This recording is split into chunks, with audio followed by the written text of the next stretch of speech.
Assalamualaikum dear students. Today we are starting with the subject science. Topic is safety and first aid.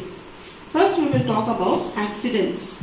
Accidents can happen anytime and anywhere with anybody. Okay. Accidents are very dangerous and sometimes it may cause death. Hence it is very important to know what to do when an accident or an injury occurs. We have to follow certain rules. The first thing is, whenever a person is injured or met with an accident, the person who is giving him first aid should not make the person panic. He should be calm and ask the injured person also to be calm, and we should not gather around the person. So first we should know what is the meaning of first aid.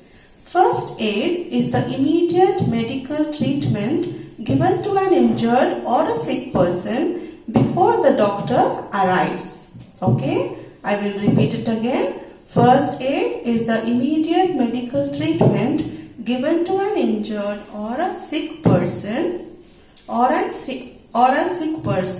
before the doctor arrives.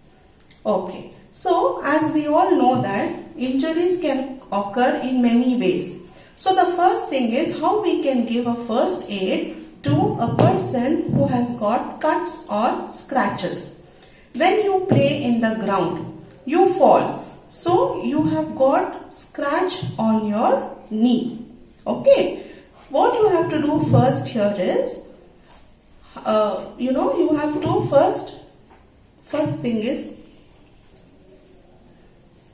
we have to take care of these cuts or scratches. Why? Because our skin protects our body. It does not allow any germs to enter our body. But if there is a cut or a scratch, what happens? The skin tears and it is very easy for the germs or sand or any other particle to enter into our body, and this causes infection. So in order so that the body is protected from infection, we should do this first aid. So the first aid for cuts or scratches, we should wash the wound with running water. Make sure that the water is clean, and then take an antiseptic lotion and soak a clean cotton in the antiseptic lotion and clean the wound. And after that, continuously rub the cotton over the wound, and then take a sterile gauze. Sterile gauze means a gauze which is clean, cotton gauze. And if the area is bleeding a lot, keep the sterile cotton gauze over the wound and press it a little with your thumb and fingers, and then tie over it a bandage or a tourniquet. Okay, so this was the first aid for cuts or scratches. Next, if there is a cut with, you have come with a cut by rusted object, okay, then you have to tell the doctor that the rod or the cut was because of the rusted iron. Okay, then the doctor will give you an injection, that is anti-tetanus injection. Okay, this anti-tetanus injection is given because it will prevent from a dangerous disease called tetanus. Okay, tetanus is a disease which will be caused because of rusted objects. Okay, then we will go to the bleeding nose. Nose bleeding is a common problem which happens in our classes also. We see in summer many children come with this problem of nose bleeding. So the first aid given to this is, make the person sit straight and his or head held back a little, and then pinch the nostrils carefully between your thumb and forefinger for about 5 minutes to stop the bleeding. Then apply ice pack on the nose. This will stop the bleeding. What will stop the bleeding? The ice pack will stop the bleeding. Ask the patient to breathe slowly with the mouth and ask him not to blow the nose, because if he puts pressure on the nose, then again it will start bleeding. So let him breathe for a few minutes with the mouth. So this will stop bleeding of the nose. Next we will go to burns. Burns can occur with fire, or crackers, boiling water or acid, and even electric points. So burns can cause redness or blisters. Redness, it's just a rash which will cause redness after burns. But blister means under the skin, there will be fluid formation. That is called blister. There will be a swelling. How can you give first aid for this? If the burn is minor means a little burn. What you have to do, for 10 to 15 minutes, keep the affected area under the water. And later, apply an antiseptic cream. You know what is antiseptic cream? Like Bernol. Or you can make a paste at home.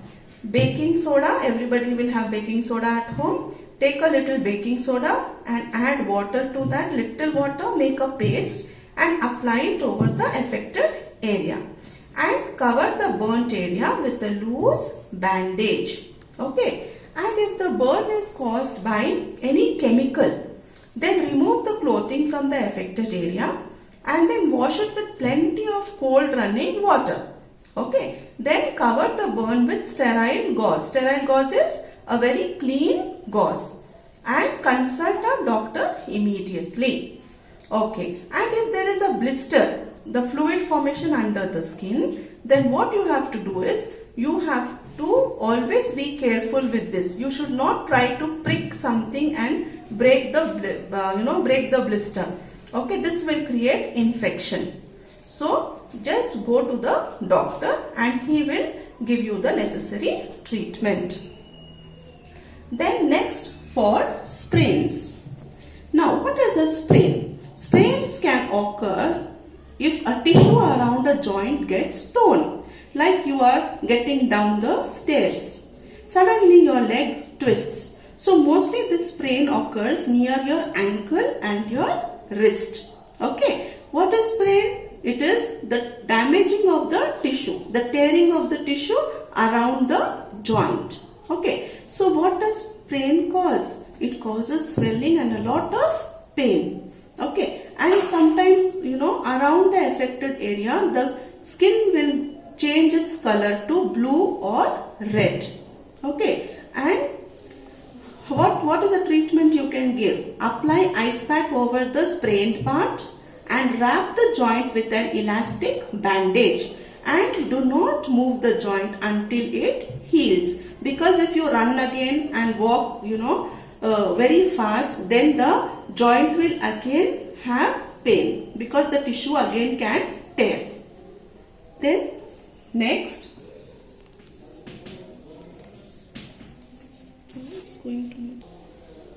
next we will go to fractures. Now fractures means a crack or a break in the bone. Okay. Now sprain is different and fracture is different. Sprain means around the joint the tissue tears. Okay. Now fracture means the bone cracks or breaks. What breaks or cracks? It is the bone, and this is very painful. Okay. The treatment given for this, the first aid given for this is tie a splint or a sling around the broken bone to give it support. So what is a splint? Splint is, as you can see there, it is a rigid material. Rigid means it is a hard material like cardboard. Okay, so that you can place the affected broken bone area on that and tie it with a cloth or a bandage so that the bone does not move. Let it be straight. And sling. Sling is, you can see this girl, she is having something like a belt. So that is supporting the affected area. This is called a sling. And we must tell the person not to move the affected part and then take him to the doctor immediately. Next we will go to for animal bites. Bites of animals such as dogs, cats and monkeys can cause serious problems. The saliva of an infected animal contains germs which can get into the bloodstream and cause a disease called rabies. Okay, saliva is nothing but it is the spit. Okay, then for dog bite, what this is very common, no? Dog bites, yes. So first thing what you have to do, first aid, wash the affected area with soap and water to remove the saliva. Saliva of what? Of that animal who has bitten the person. Okay, that will be there on the wound. So first thing we should wash that wounded, that area where there is saliva properly, and then take the person to a doctor. The doctor might administer injections for preventing rabies.